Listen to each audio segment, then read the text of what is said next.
Subscribe now and press the bell icon. Never miss an update.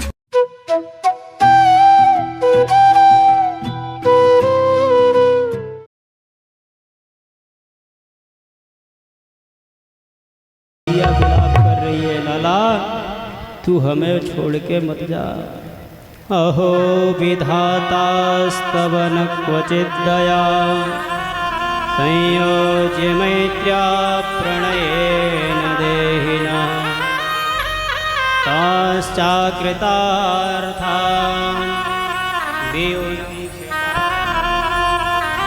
विक्रीडितं तैर्भकचेष्टितं यथा।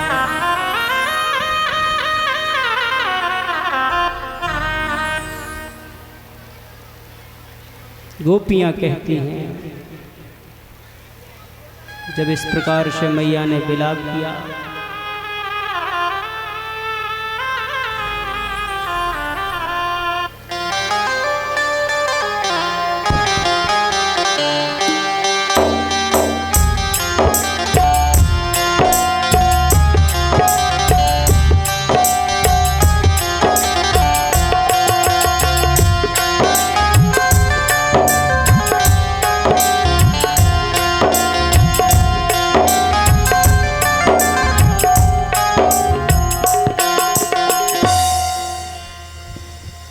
आज मैया ने इस प्रकार से विलाप किया।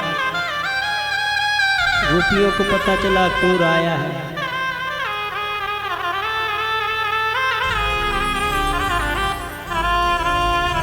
गोपियां कह रही हैं कि अक्रूर कन्हैया को लेने के लिए आया है।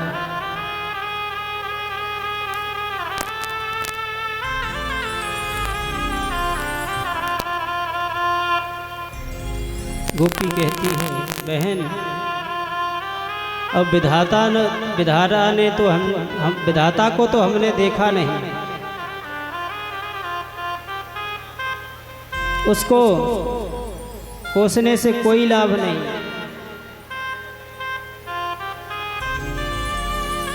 एक कह रही है, पता है ये जो अक्रूर है ये तो मेरे लिए यमराज बन करके आया है, ना ये आता और ना ही गोविंद के जाने का प्रश्न आता। दूसरी कह रही, बहन तू सही कह रही है, इसका नाम अक्रूर नहीं, इसका नाम तो क्रूर होना चाहिए। इस सारे ब्रजमंडल की दो आंखें हैं, कृष्ण और बलराम। ये अक्रूर मानो हमारी आंखों को निकाल करके ले जाए।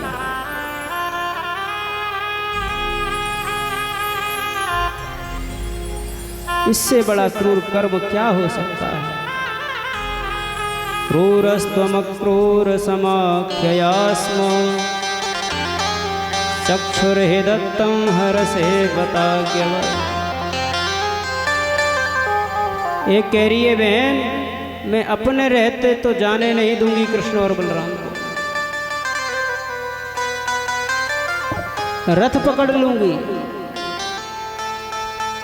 अथवा उस रथ के सामने लेट जाऊंगी।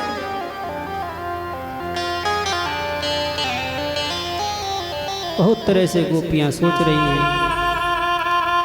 सुबह का प्रातः काल की बेला हुई। नंद बाबा तो बैलगाड़ियों में अपने साथ में ग्वाल वालों को लेकर के मथुरा के लिए प्रस्थान कर गए।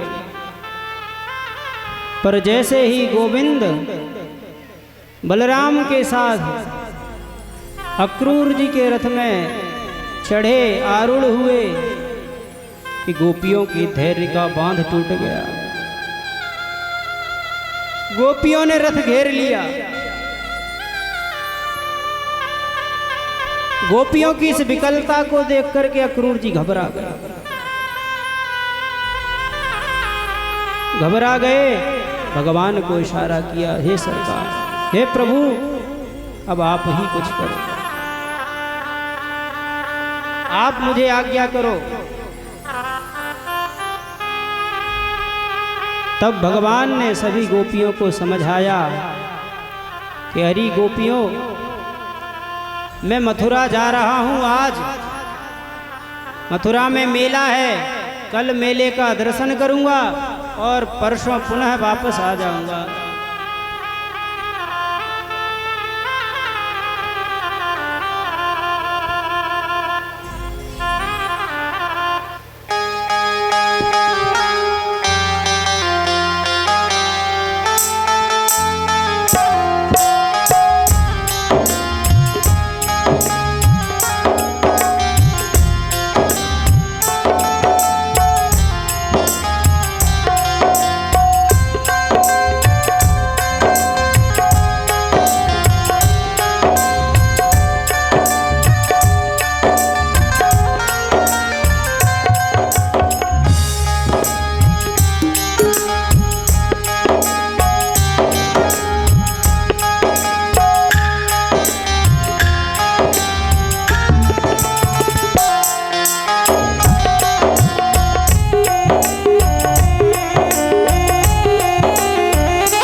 समझाने लगे, हे देवियों, जिस प्रकार रात के बाद दिन आता है, संयोग के बाद वियोग आता है,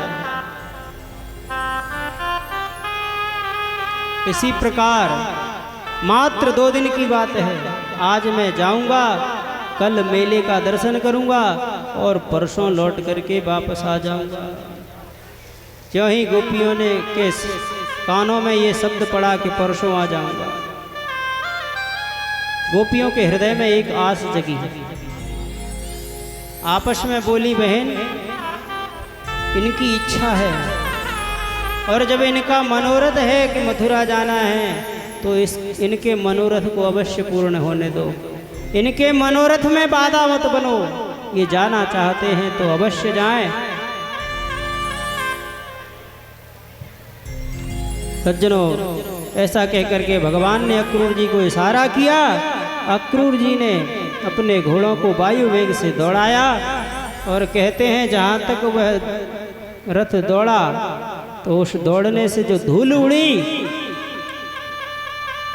गोपियां वहीं स्तब्ध होकर के उसका दर्शन करती रहीं,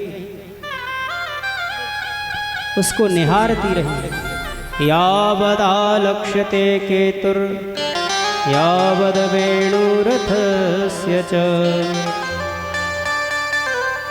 समस्त ब्रजभामाएं निर्विशेष नयनों से उस मार्ग को निरंतर निहारती रही, मानो माधव के रथ के साथ ब्रज गोपियों का मन भी मथुरा चला गया हो। परंतु अक्रूर जी मन ही मन विचार करने लगे, धन्य है ये ब्रज गोपियां, कितना अद्भुत प्रेम था। और ऐसी गोपियों के प्रेमास्मद प्रभु को मैं उस क्रूर कंस के पास ले जा रहा हूं। कंस तो बड़ा निर्दयी है, दुष्ट है, राक्षस है। कदाचित इनका कुछ भी अहित कर दिया तो। ऐसा सोच करके अक्रूर जी ने एक जगह रथ को रोका। संध्या काल हुआ तो संध्या का समय अक्रूर जी महाराज रथ से उतर करके स्नान करने के लिए यमुना जी में गए। यमुना जी में स्नान के लिए ज्यों ही डुबकी लगाई, यमुना जल में भगवान का दर्शन हो रहा है। दोनों कृष्ण बलराम यमुना में दर्शन हो रहा है। अक्रूर जी ने बाहर निकल करके देखा तो भगवान ज्यों की त्यों रथ पर विराजमान है।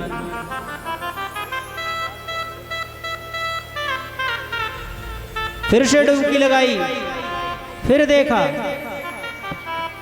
अक्रूर जी की समझ में आ गया। बोले, जिन्हें मैं नंद का लाला समझ रहा हूँ, जिसे मैं कन्हैया समझ रहा हूँ, समझ गया कि ये कौन है। ये कोई साधारण नहीं है। न तोस्म्यहं त्वाखिल हेतुहे तुम नारायणं पुरुषमाद्यमव्ययम् यन्नाभिजातादरविन्दकोशा ब्रह्मा विरासे यतये सलोकः ये कोई कन्हैया साधारण नहीं है। नंद का जो लाला है कोई साधारण नहीं है, ये साक्षात नारायण है। जो बलराम है वही साक्षात शेषावतार है।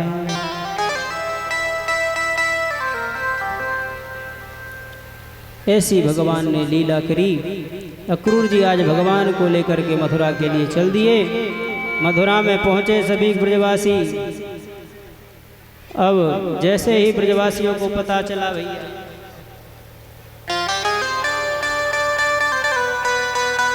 अरे वाह पूतना को मारवे बारो आए गयो, अघासुर बकासुर अरिष्टासुर सबको मारवे बारो आए गयो। सभी लोग भगवान के दर्शन के लिए उमड़ पड़े। सभी ब्रज के निवासी, ब्रज की सुंदरियां भगवान का इस रूप छटा का दर्शन कर रही हैं, पुष्प वर्षा कर रही हैं अपने अपने महलों पर से। ऐसी सुंदर भगवान की छाया।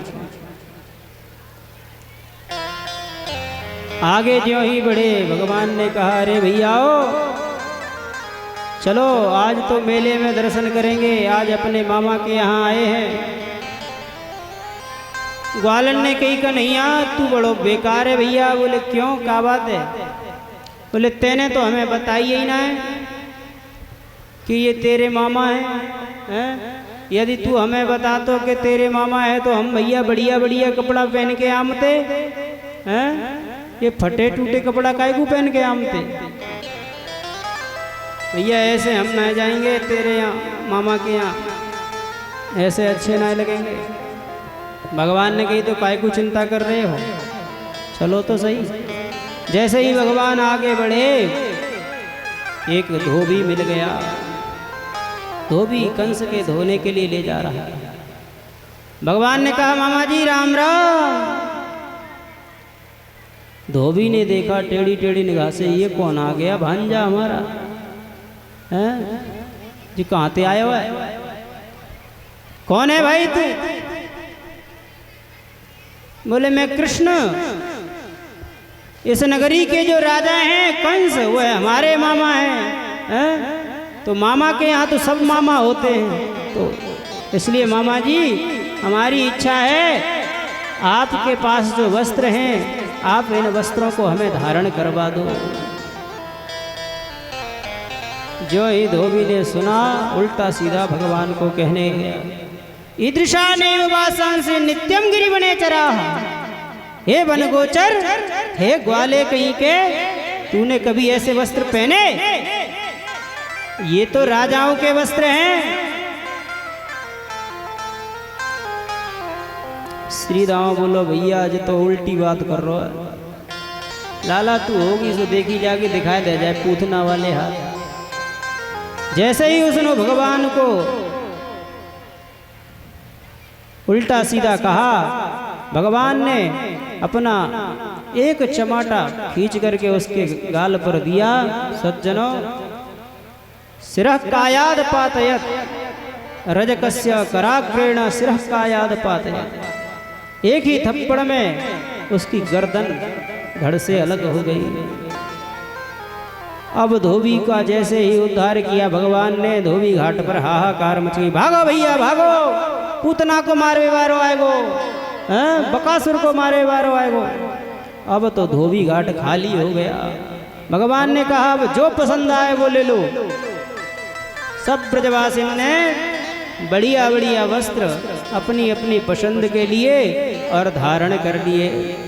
अब धारण करके जैसे ही चलवे लगे तो अब तो झाड़ू लगाए की जरूरत न पड़े सड़क पर। बड़ी बड़ी बगलबंदी सड़क पर चल रहे हैं तो ऐसे लग रहा है बगलबंदी से झाड़ू लग रहा है, इतनी बड़ी।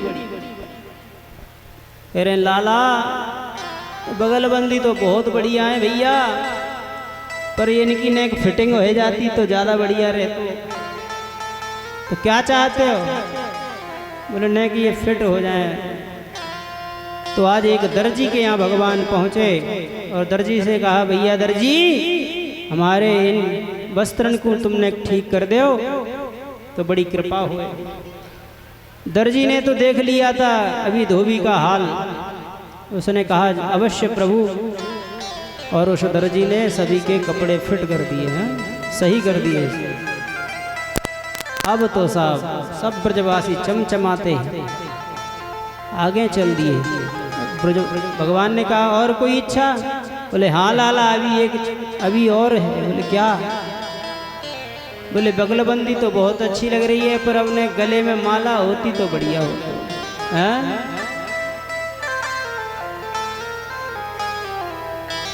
ब्रजवासियों को बड़ा शौक होता है माला धारण करने का, मोटा मोटर काजर लगाने का। बिहारी जी के मंदिर में जाते हैं, जय हो बिहारी जी, और बिहारी जी को दिखा करके अपने गले में माला धारण कर लेते हैं। आज उस सुदामा नाम के माली ने भगवान को बड़ी सुंदर सुंदर माल्यार्पण किया। भगवान ने उसको पराभक्ति का आशीर्वाद दिया।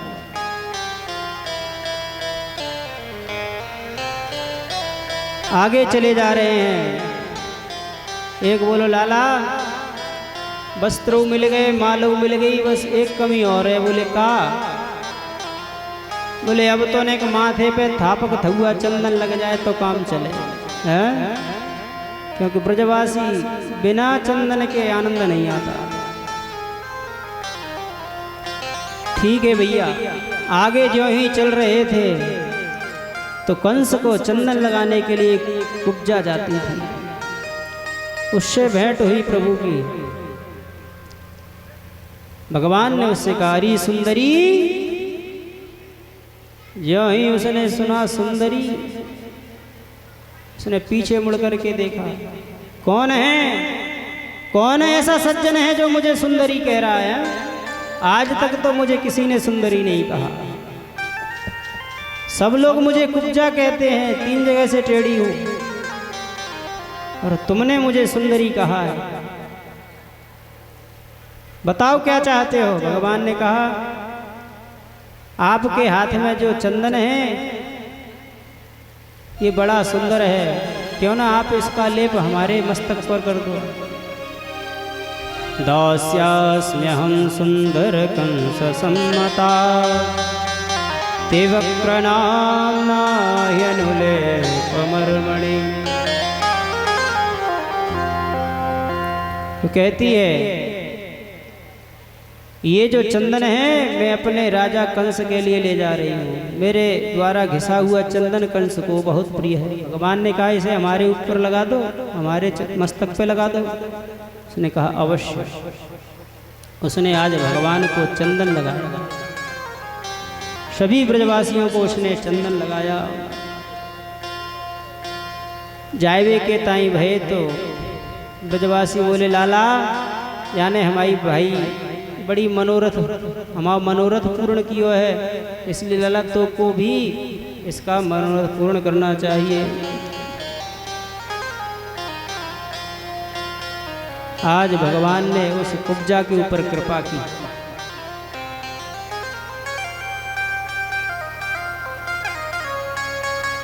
कुब्जा पर कृपा करके भगवान आगे बढ़े हैं।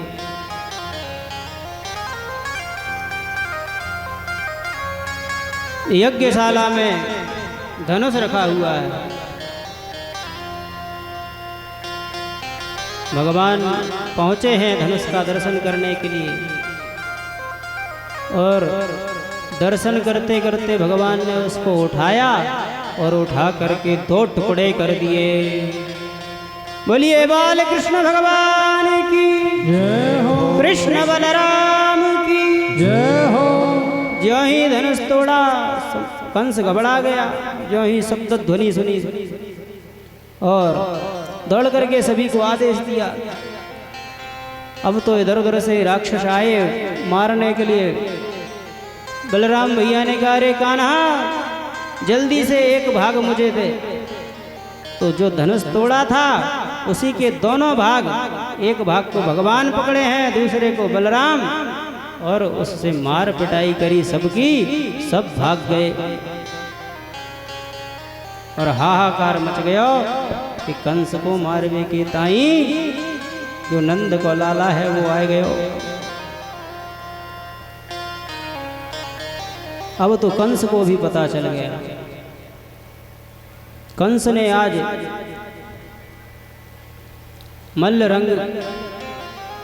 मल्ल युद्ध का आयोजन किया है।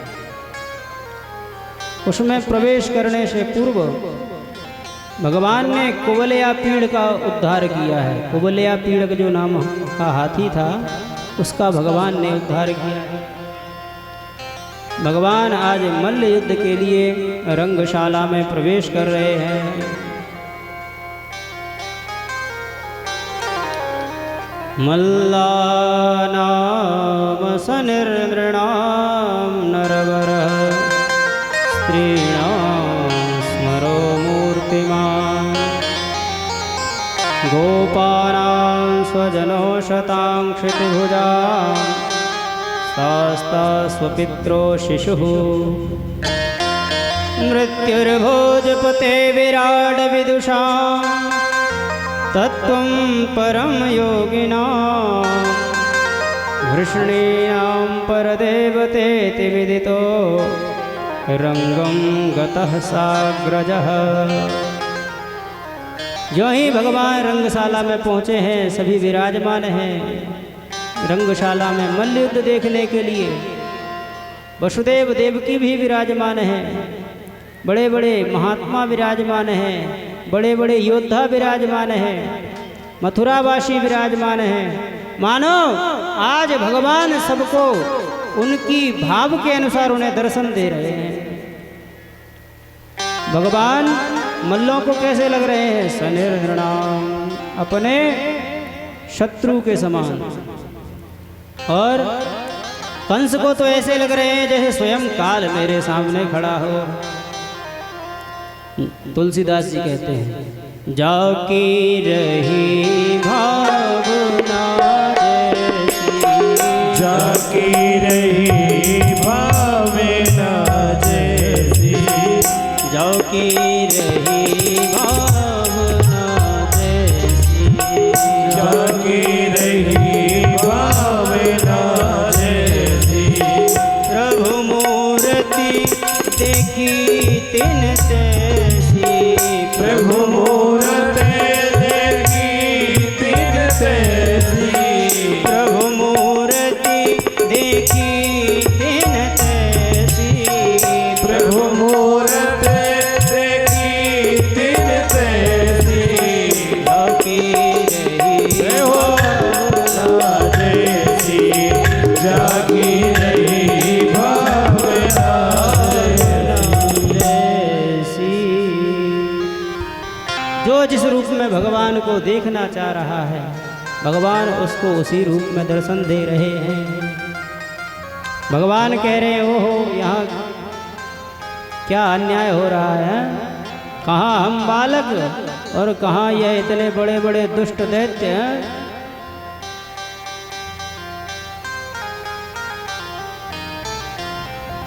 मुष्टिक कह रहा है न बालो न किशोरस्त्वं बलश्च बलिनाम्बरः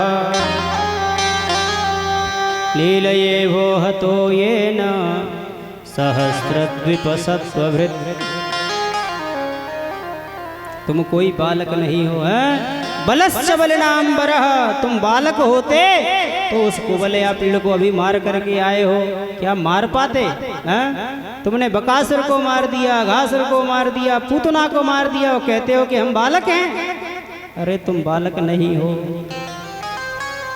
अब तो सज्जनों रंग युद्ध में रंगभूमि में भगवान पधारे हैं और युद्ध प्रारंभ हुआ है। हस्ताभ्याम हस्तयोर्वद्भा पदभ्यामेव च पादयोः, दोनों हाथों से हाथ और पंजे से पंजा मिला करके युद्ध प्रारंभ हो गया है। हरतने द्वे हरतनेभ्याम जानुभ्याम चैव जानुनी, बड़ा ही घमासान युद्ध हुआ है। भगवान चाणूर से युद्ध कर रहे हैं और बलराम जी महाराज मुष्टिक से युद्ध कर रहे हैं। भले न सह मुष्टिका। सज्जनों, चाणूर से जब भगवान युद्ध कर रहे हैं, चाणूर ने भगवान को मुष्टिक का प्रहार किया तो कहते हैं ना चलत प्रहारेण माला हतैवत विपः। ऐसा लग रहा है जैसे कोई मतवाले हाथी में वो फूल माला फेंक करके मार दे, उसे कोई प्रभाव नहीं होता। और ज्यों ही देखते देखते भगवान ने एक मुष्टिका का प्रहार किया, चाणूर धराशायी हो गया। बलराम जी ने देखा लाला ने कर दियो खेल। बलराम जी ने भी एक मुष्टिका बनाई और दही मुष्टिक में मुष्टिक का भी प्राणांत कर दिया। सल तोसल इत्यादि आए, सबको भगवान ने मार गिराया। और जो कुछ बचे थे भगवान ने उनको समझाया। बोले सब मौत के घाट उतरना चाहते हो कि कोई बचना भी चाहता है? तब कुछ लोग बच करके और भाग गए। आज भगवान कंस को उछल करके भगवान सिंहासन पर पहुंच गए और कंस के केस पकड़ लिए हैं भगवान ने। कंस घबरा रहा है, चिल्ला रहा है, अरे लाला मोकू छोड़ दे। बोले नहीं, आज नहीं छोड़ूंगा। बोले क्यों? बोले याद कर वो समय, भगनीम हंतुमारब्ध खड्ग पाणी कचे ग्रहीत, जब तूने मेरी माँ के केस पकड़ करके उसको मारने के लिए किया था, उस समय तुझे थोड़ी भी दया आई? आज कहता है कि केस छोड़ दे। आज मैं नहीं छोड़ूंगा। बहुत अनुनय विनय किया कंस ने, भगवान ने लिया और उसको वहीं से धक्का मारा। और धक्का मारा, कंस नीचे आकर के गिरा। भगवान ने वहीं से छलांग लगाई, कंस की छाती पर आकर के एक मुष्टिका का प्रहार किया। कंस का प्राणांत हो गया। बोलिए कंस मर्दन भगवान की।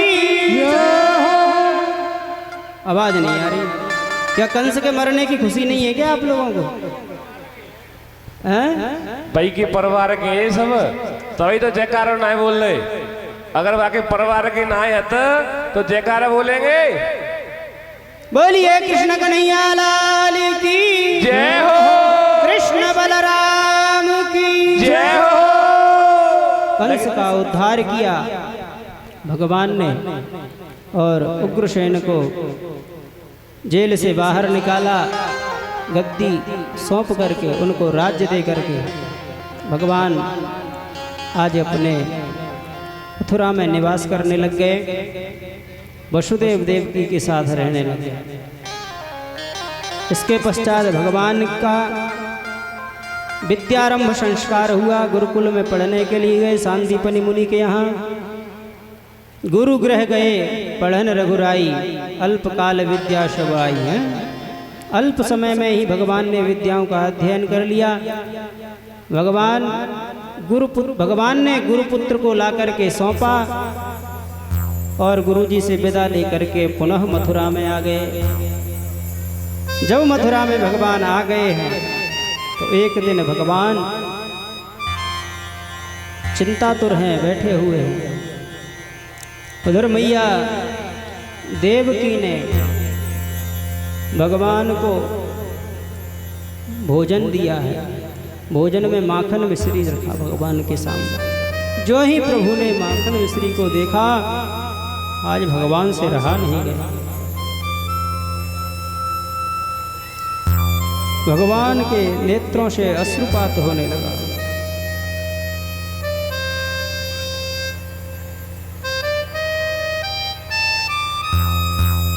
भगवान बड़े ही व्यथित हैं। उद्धव जी ने देखा कि जगत नियंता जगदाधार परमात्मा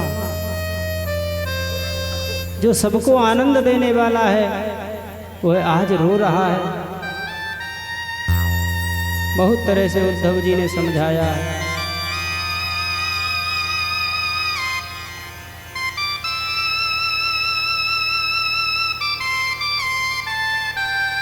भगवान कह रहे हैं, उद्धव मुझे ब्रज की बहुत याद आ रही है। आज मुझको मैया की और बाबा की याद आ रही है।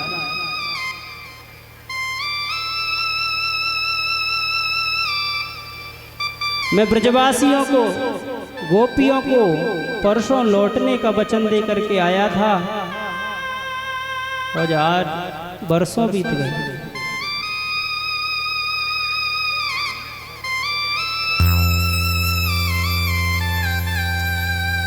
गोपियां सोचती होंगी कि कन्हैया झूठ बोलता है।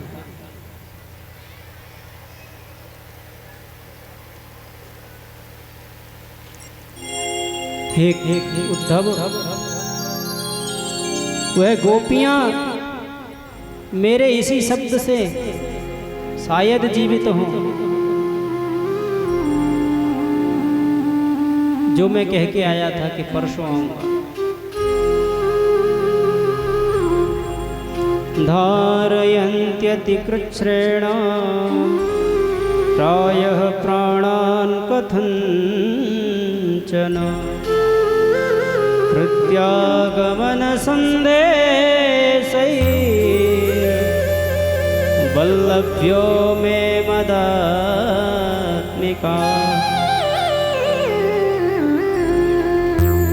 हे उद्धव, गोपियां मेरे विरह में कहीं अपने प्राणों को त्याग न बैठी हो।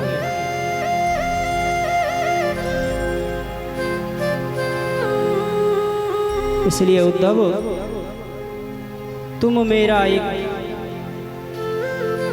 निमंत्रण गोपियों को मैया यशोदा को जाकर दो, क्योंकि तुम ज्ञानी हो। तुम जब जाकर के उन्हें समझाओगे तो उनकी समझ में आ जाएगा। उद्धव जी ने कहा, चिंता मत करो, मैं यूं गया और यूं आया, जाऊंगा और समझा करके आ जाऊंगा।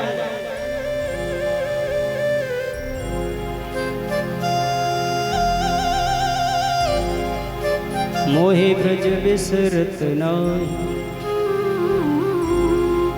भगवान ने आज उद्धव को तैयार किया, अपना पीतांबर उढ़ाया, मोर मुकुट पहनाया,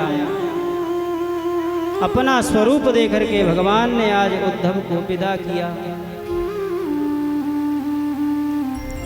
कहते हैं उद्धव जी चले आगे,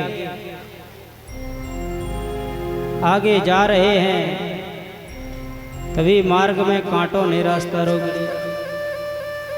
चले मथुरा से जगूधो कि वृंदावन निकट आया, वहीं से प्रेम ने अपना अनोखा रंग दिखलाया। उलझ कर वस्त्र में कांटे लगे उद्धव को समझाने, तुम्हारा ज्ञान पर्दा फाड़ देंगे प्रेम दीवाने। मानो आज वह कांटे उद्धव को समझा रहे हैं। उद्धव, गोपियां प्रेम में डूबी हुई है, इसलिए तुम्हारा ज्ञान वहां कोई काम का नहीं है। उद्धव जी वृंदावन में आए, गोधूली वेला थी, सभी गायों के लौटने का समय था, तो जो धूली उड़ रही थी उससे अंधेरा सा हो गया है, किसी को पता नहीं चला कि कौन आया।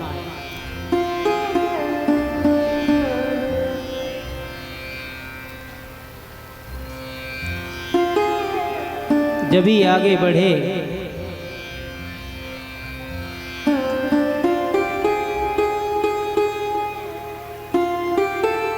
देखा उद्धव जी को,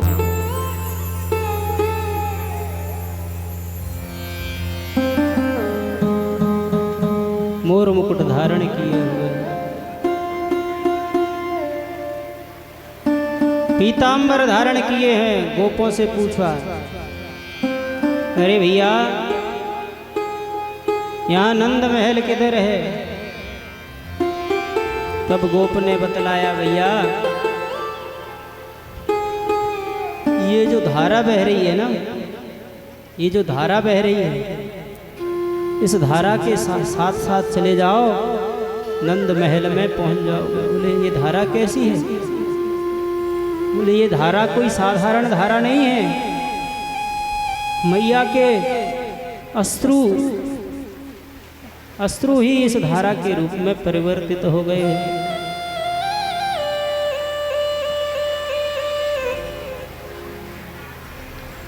उद्धव ने देखा, ओहो, हृदय द्रवीभूत होने लगा, हृदय पिघलने लगा उद्धव का, मानो ज्ञान की जो सीढ़ी थी वो खिसकने लग गई।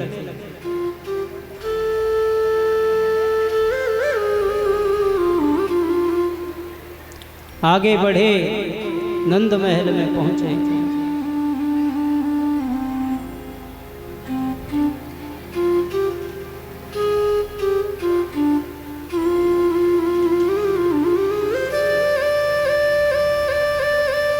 मैया को देखा, उद्धव ने प्रणाम किया, मैया प्रणाम।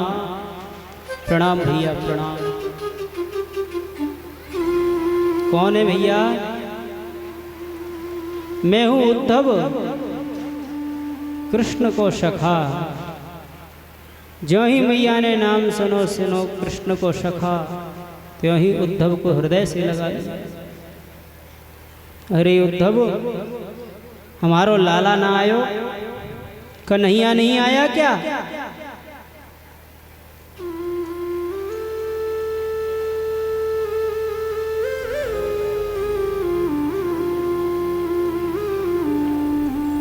नंद बाबा से मिले। नंद बाबा से प्रणाम किया, बाबा प्रणाम। प्रणाम भैया प्रणाम। आओ बैठो। उद्धव कैसे हो?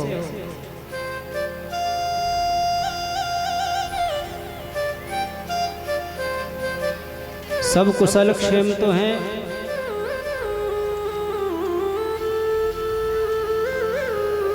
साधूनां धर्मशीलानां यदूना द्वेष्टिय सदा।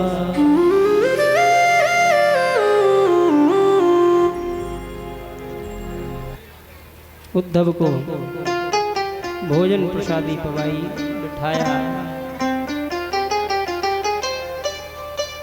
क्योंकि ये नियम होता है, कोई भी अतिथि यदि घर में आए तो आते ही उससे 50 प्रश्न नहीं करने चाहिए। कोई आए तो पहले उसे जलपान भोजन इत्यादि कराओ, बिठाओ, तब उससे प्रश्न करो। यही किया नंद बाबा ने। उद्धव का स्वागत किया, भोजन प्रसादी पवाई और विश्राम के लिए कहा।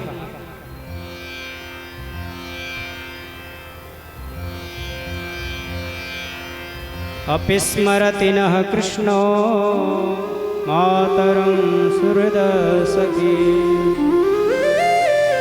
गोपान् व्रजं चात्मनाथं गावो वृंदावनं गिरिम्।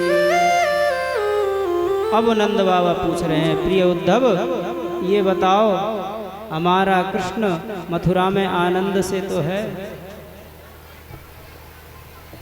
वैसे तो ये प्रश्न करना ही व्यर्थ है। क्यों? क्योंकि अब तो वह महलों में रहता है,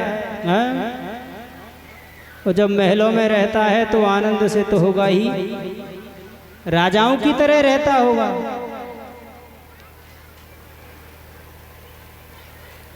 आज नंद बाबा और यशोदा मैया भगवान की उन लीलाओं का वर्णन कर रहे हैं उद्धव जी से।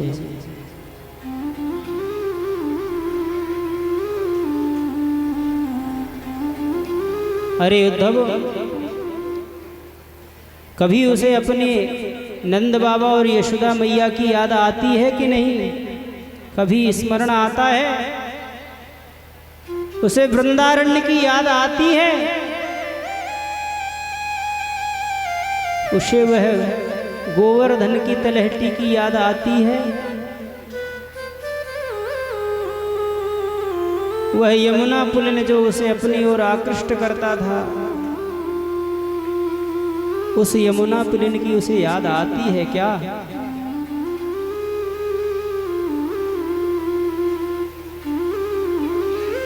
अब तो हमारा कन्हैया कभी आएगा नहीं। अब तो कन्हैया जब वृंदावन आएगा तभी हमें उसके दर्शन होंगे। तर्हि द्रक्ष्यामि तद्वक्त्रं शुनसं सुस्मिते क्षणम्। उसकी मंद मंद मुस्कान देखने के लिए नेत्र अत्यंत आतुर बैठे हैं उद्धव। क्या हमारी इस विरहाग्नि को शीतल करने के लिए कन्हैया आएगा? अत्युत्कंठो भवत्तूष्णे। नंद बाबा इतना कहते कहते कंठ अवरुद्ध हो गया, वाणी स्तब्ध हो गई। मैया यशोदा तो कुछ बोल नहीं पा रही। यशोदा वर्ण्यमानानि पुत्रस्य चरितानि च शृण्वत्योस्त्रण्यमात्राक्षे स्नेहस्नुतपयोधरा।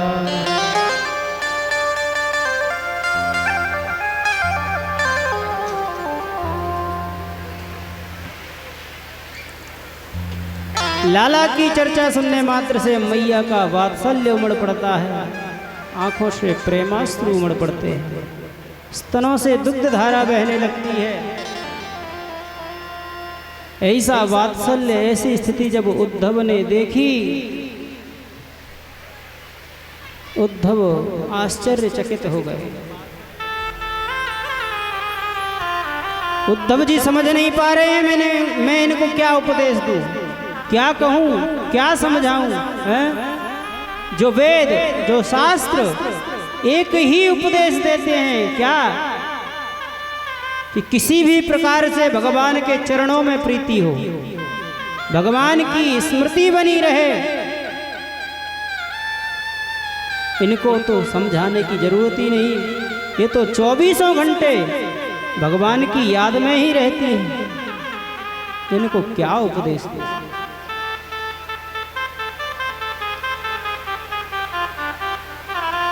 युवाश्लाघ्यतमो नूनं देहिनामिमानद।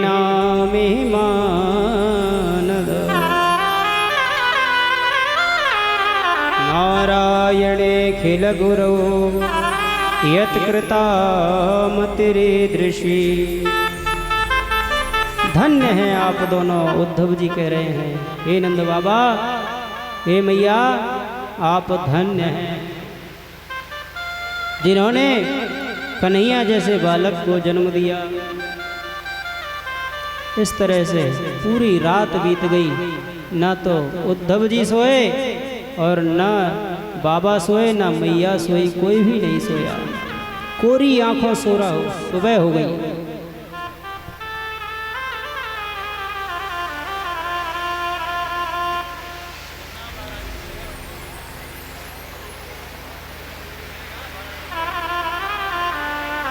सुबह का समय हुआ, रथ देखा, नंद भवन के आगे रथ रखा।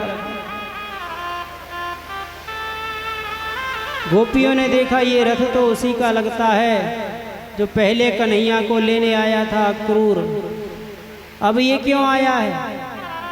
सभी गोपियों ने रथ को घेर लिया।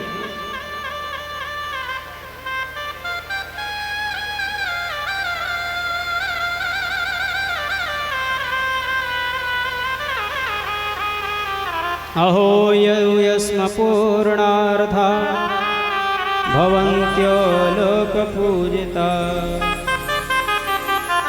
वासुदेवे भगवती यासामित्यर्पितं मनः। उद्धव जी आ गए। उद्धव ने बोले, धन्य हो देवियों जो तुम्हारा चित्त वासुदेव में इतना समर्पित है। हाँ? हर क्षण भगवान को याद में रहती हो, याद करती रहती है। जितने भी भगवान को प्रसन्न करने के साधन हैं, दान, जप, तप, होम, स्वाध्याय, संयम, आपके सामने सब व्यर्थ हैं, क्योंकि इन सब साधनों से भगवान की भक्ति की ही तो प्राप्ति होती है। यदि अनुष्ठान करके भी भगवान की भक्ति नहीं मिले तो क्या? श्रम एवं ही केवलम, परिश्रम, अकेला परिश्रम, बेकार है सब।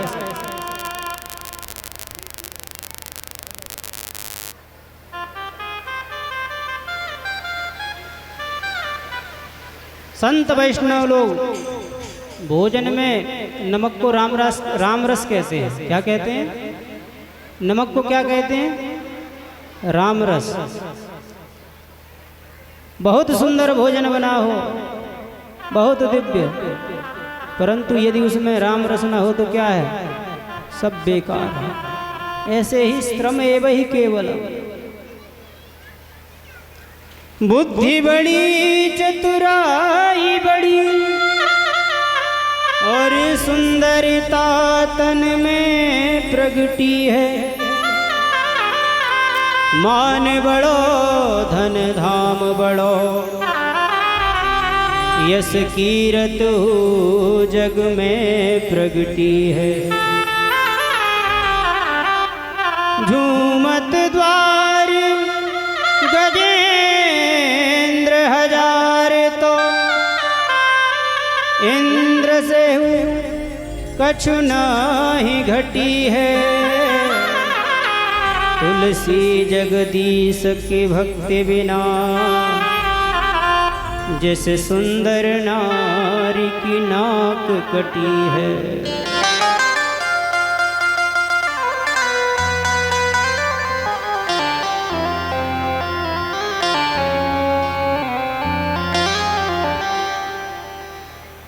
आज गोपियां इस तरह से जब भगवान की वार्तालाप कर रही हैं, तभी एक भ्रमर वहां घूमता हुआ आया, एक भौरा।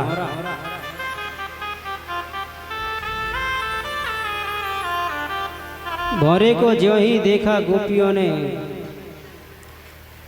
भौरे से कहने लग गई हैं, अरे भ्रमर, जैसा तू है ऐसा ही तेरा वह सखा है, बड़ा कपटी है, तुझ जैसा काला काला है। मधुप के तप बंधो मास्पृशांघ्रिं सपत्न्या, उचवे ललितमाला कुमस्मश्रुभिर्नः।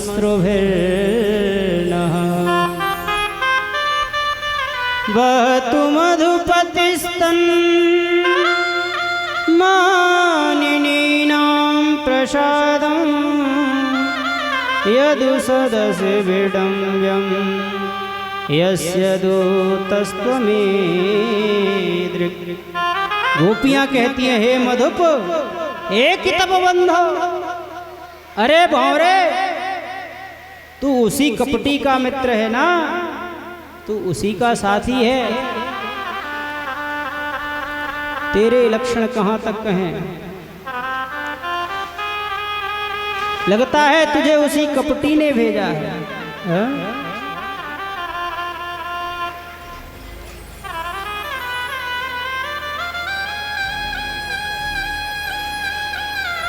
भगवान की लीलाओं का स्मरण कर रही हैं गोपियां।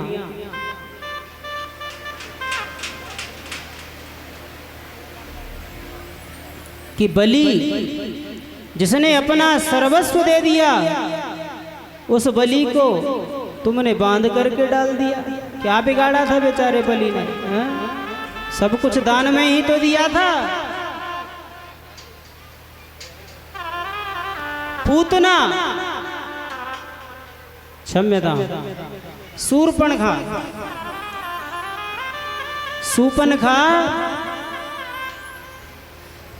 कोई गलत कार्य के लिए आई थी? अरे शादी करने के लिए ही तो आई थी। परंतु उसके साथ क्या किया? उसके नाक कान ही काट दिए, कुरूपा कर दिया उसको।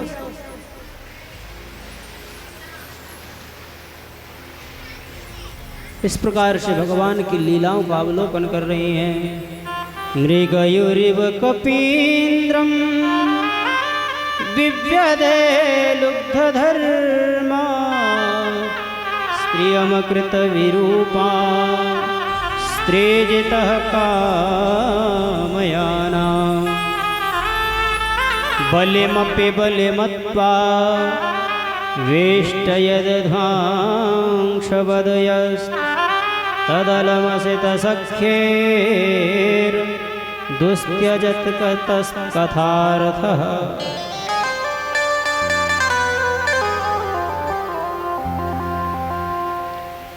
बाली ने क्या बिगाड़ा था?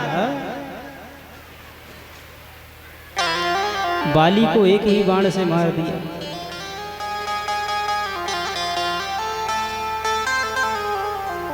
इस प्रकार से भगवान की लीलाओं का अवलोकन कर रही थी गोपियां। भंवरा वहां से उड़ गया। एक गोपी बोली, अरे बहन, इसको अच्छा नहीं लगा। क्यों? बोले हमने इसको इसके मित्र के बारे में बताया ना, तो इसको अच्छा नहीं लगा, इसे बुरा लग गया, इसलिए ये भी चला गया।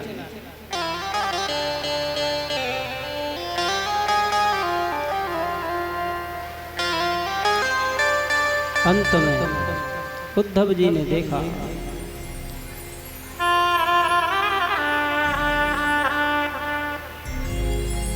और जब ऐसी स्थिति देखी उद्धव ने, तो उद्धव के ज्ञान की सीढ़ी खिसक गई।